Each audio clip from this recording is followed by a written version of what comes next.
Hi guys, welcome back to my channel. If you're new here, my name is Debbie and I love sharing tips on how to save time, money, and cooking healthy meals on a budget. When I posted my video on sauteed kale, which if you guys haven't seen it, I'll link it above, I asked you if you had any suggestions for any other vegetable that you wanted me to tackle. And many of you said that you wanted me to share a recipe on how to cook butternut squash. And I immediately thought of my favorite recipe, which I can't take credit for. So far, the recipes that I've shared with you guys have been my originals, but this one is actually my favorite butternut squash soup. And it's from Katie Lee from The Kitchen. And if she ever sees this video, hi Katie Lee! I adore you. But I'll link her video and the website down below in the description box. So other than a few tweaks of adding just a little bit more sweetness by adding more apples so that the kids will like it, it's pretty much the exact same recipe that she shared. So I hope you guys like it. It's so easy to make, and please let me know in the comment section down below if you guys have ever made it or if you're going to make it after you see how easy this is. Let's go. The ingredients are 1 large butternut squash and 1 small butternut squash, 4 apples, 2 white onions, 2 cloves of garlic, some thyme, you can use fresh or dried, and some chicken stock or chicken broth. I have a box of chicken broth, but I'm also going to be using my own chicken stock. And these are the ingredients. First, preheat your oven to 400 degrees. Next, you're going to want to peel and cube the butternut squash into 1/2-inch pieces. But one thing I wanted to show you is the way that I do it is I cut 1/2-inch discs and then from there cut the pieces. And if you've never dealt with butternut squash before, what you might not know is that the bottom round part of the squash has seeds in it. And let me show you what they look like. So this is what the seeds look like. And now, in order not to waste any of the butternut squash, I'm gonna cut around the seeds so that I can have every last inch of the squash in my soup. But have you guys ever done anything with the butternut squash seeds? I know I have a friend that roasts pumpkin seeds and they come out delicious, but I've never heard of anyone roasting butternut squash seeds. Now I'm curious. Please let me know in the comment section down below.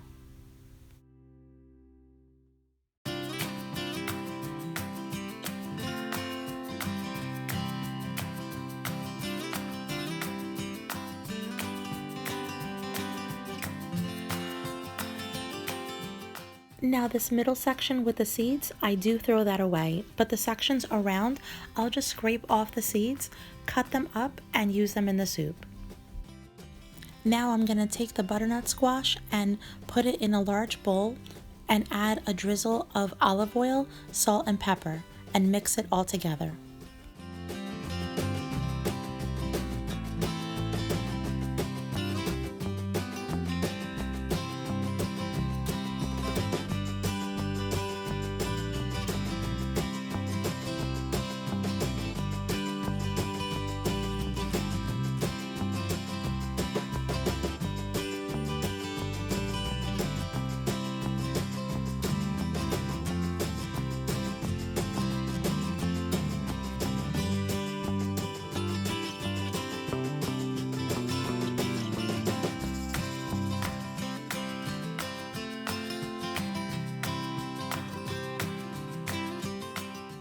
Now take the butternut squash and place it on an aluminum foil lined cookie sheet and make sure to spread it all around so that no pieces are on top of each other, and this will help you ensure that it all cooks evenly and that nothing burns. Now peel and cut the apples and onions into 8 even pieces and put them all in the bowl.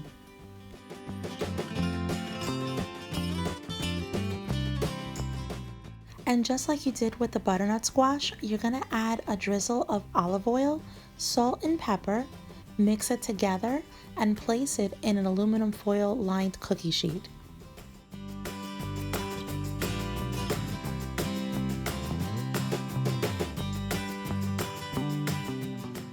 Make sure to spread it around so that nothing gets uncooked or burned. Now place both trays in the oven for 20 to 25 minutes. To a large pot, or in my case my Dutch oven, you add 8 cups of either chicken stock or chicken broth and 2 whole cloves of garlic. If you're using fresh thyme, you can add 8 twigs to the recipe, but because I'm using dry thyme, I'm going to add about 3 to 4 tablespoons. Here's a tip. Anytime that you're using a dried herb in any recipe, take it 1 pinch at a time and rub it with your fingertips as you're adding it, because what you're doing is you're waking up the flavor since that herb's been sitting in that jar or plastic container for so long. And what that does is it boosts up the flavor of that ingredient to any one of your recipes. Now let the broth come to a simmer for 10 to 15 minutes in order to incorporate all of those ingredients together. When the vegetables are done roasting in the oven, before you add them to the broth, make sure to take out the 2 cloves of garlic that have been in there flavoring that yummy broth.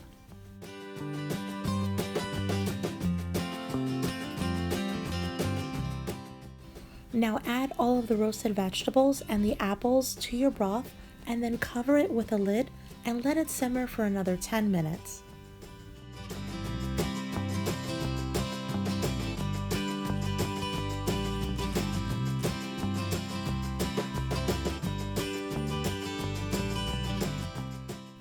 And now using your emulsifier, puree all of the vegetables and the apples into the broth.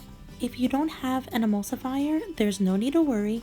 You can just let the broth cool just a little bit and add everything to your blender and it'll do the exact same thing.